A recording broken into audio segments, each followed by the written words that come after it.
Hey, this is Heidi Dawson. If you love all things health and wellness and style of any kind, hang out here with me each week. I'm obsessed with never-ending improvement, and it's all in an effort to help each one of us live a wildly successful lifestyle.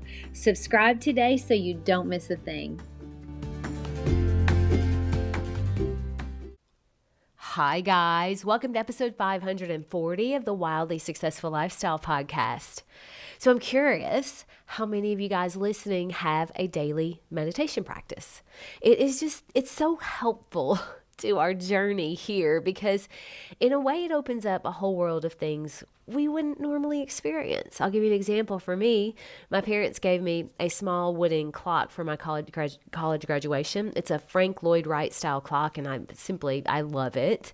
It sits on the counter by my stovetop, which is surrounded by this gorgeous brick, so it's perfect location for it. Now, I'm telling you all of that because it's been 15 years since I graduated college. So that's how long I've had the clock. I've been meditating for years, but it's only in the last few months that I have quieted my mind enough to notice that I can actually hear that little clock ticking. Now, 3 things that I find beautiful about this is, number 1, it reminds me of my grandparents' house growing up, where they had a grandfather clock that ticked really loud, and you really could hear it at night when you're laying in bed. You'd hear that clock ticking, and I love that. And I don't think I would have remembered that without hearing my little clock ticking. Number 2, I never heard the ticking until the last few months of meditating. So I believe that to be because the meditation app that I use, called The Way, early on, the guide has you do an entire meditation on just hearing, and that's when I first noticed the clock. And then number 3, my clock is battery operated. So I've never changed the batteries ever, not once in 15 years, never even thought about it, which means my husband has kept that clock going by changing the batteries without ever saying a word about it for 15 years. And that made me feel so loved. And none of that would I be aware of at all if it weren't for meditation. Now, if that's not an advertisement for meditation, I don't know what is. I mean, literally, that clock has been ticking for 15 years, and I'm just now quieting my mind enough to hear it. But meditation for me not only has helped me notice my Frank Lloyd clock, or how quietly thoughtful my husband is, but it also helps me notice my thoughts throughout the day. So like this last week, I noticed myself being very dramatic and jumping to conclusions. I'll set the scene for you. Right now, it's the time of year for pollen. So if you live in the South in America, you know what I mean. Everything has a layer of yellow powder. It's so bad that it rained a little bit yesterday, and the drainage on our cove was solid yellow. It's everywhere. And I love to be outside, like walking my boys or just sitting out back enjoying spring. So the other day I was sitting out back. When I came in, I literally had a coating of yellow powder, and I was sneezing and I kind of felt bad. So now I'm starting to equate pollen, so much so that with me being sick, so much so that I thought to myself, literally had this thought, nature is the enemy to me right now. And then I thought, no, wait a minute. That's a little harsh. I mean, how can I turn on something so quickly that I love just because it's going through a temporary phase I don't love? And that language, it's an enemy? Really? That's kind of dramatic. So as it turns out, I was getting a cold. It had nothing to do with the pollen. So now I feel really bad, but I know nature doesn't hold a grudge, so we're good.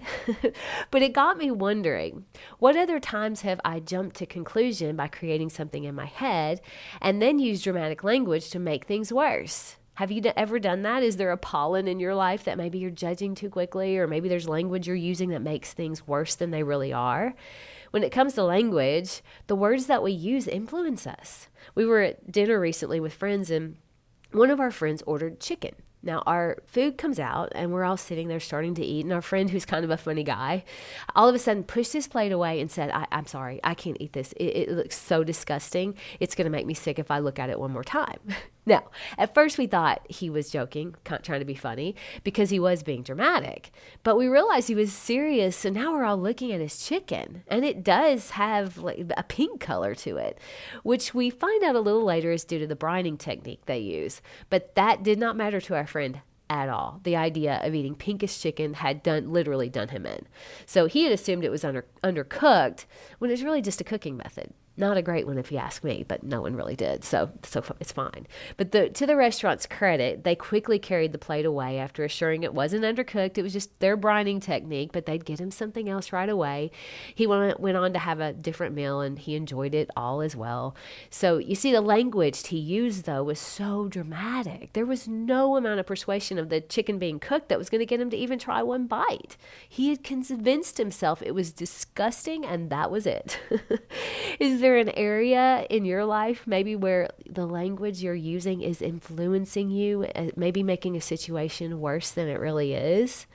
The other thing is jumping to conclusions. Like maybe someone didn't respond to a text you sent, and now you're creating a whole story about it in your head.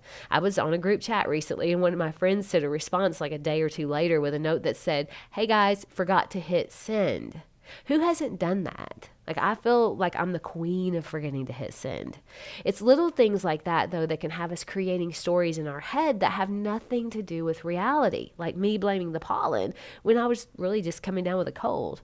Or like my friend whose disgusting chicken was really just a brining technique we weren't familiar with. So this is where it lands for me, though. That clock ticking away for 15 years, I only heard it when I slowed down enough to listen, and meditation gave me that gift. And it's the same with our thoughts, too. When we pause, we catch ourselves, like me turning nature into an enemy over a sniffle, or my friend swearing off that pink chicken like it was a crime scene.